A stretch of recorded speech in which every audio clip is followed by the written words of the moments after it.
So this is our final module of the Hormone Hack My Body Fat course, and so far we've sort of started to put it all together now. In week one we looked at hydration and clearing all the processed food out of our cupboards. So starting off with a nice clean slate, getting that all out of our house so it's not a constant temptation, and that when we want something that's not good for us, we have to physically go out and get it and make a conscious decision about it, which for me is probably the number one thing you can do to make a change in your life, is to not have food that's going to tempt you around you all the time, and make it a bit of a decision. If you're going to go eat a chocolate bar, have some ice cream, have a pizza, you have to make an actual conscious decision about it rather than it being around the house when you're tired.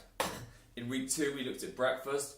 We swapped out something high carbohydrate for something higher in protein, around 30 grams of protein, that also contains some fat, which is more satiating on the body and doesn't cause that insulin release, that if we don't use the insulin up, if we're not doing a glycolytic activity, like going to the gym, going running, then that will be stored as body fat, and we don't want that.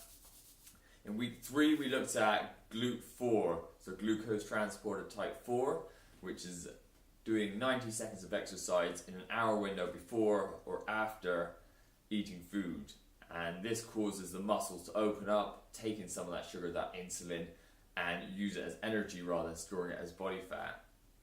In week four, we looked at doing meal preps, so we're not caught out, on a Tuesday lunch. Like, we all know we're going to eat lunch every Tuesday and probably every other day, the same as breakfast and dinner. So let's be prepared for that. Let's not be victims of circumstance and find ourselves in a bad restaurant or eating junk food when we know we're going to eat every morning, we know we're going to eat every lunch, and we know we're going to eat every dinner.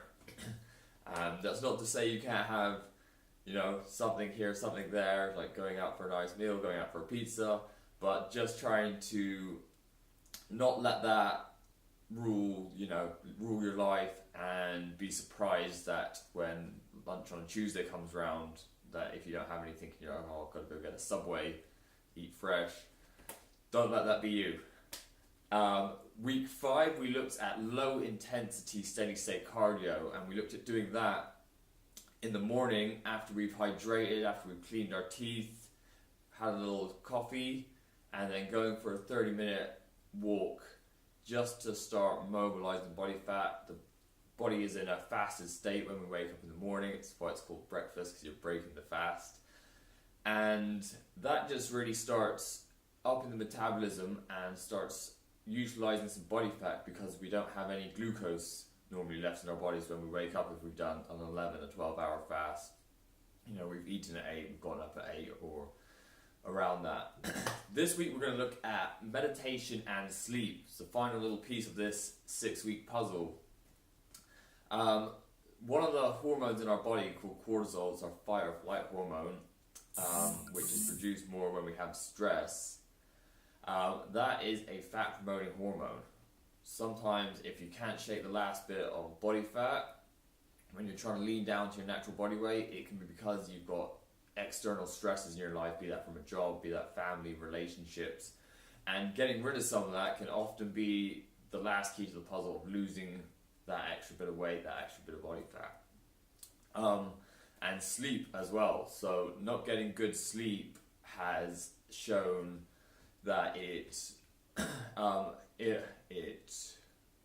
ruins our ability to make good decisions on things like food choices. So that when we're tired, I know I do it myself, like if I'm tired, I'm much more likely to eat something bad than if I'm not tired, if I'm full of energy.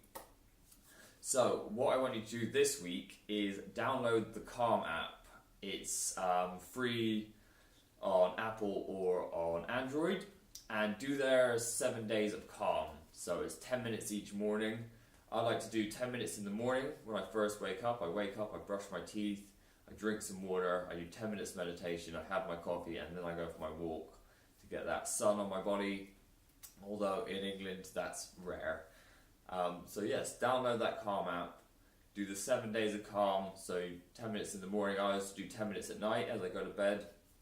which I find helps just clear my mind a bit of anything I'm worried about with work, with relationships, with things I have to do for the next day. I find that sort of just empties it out, clears my mind a bit, and helps me get sleep much better.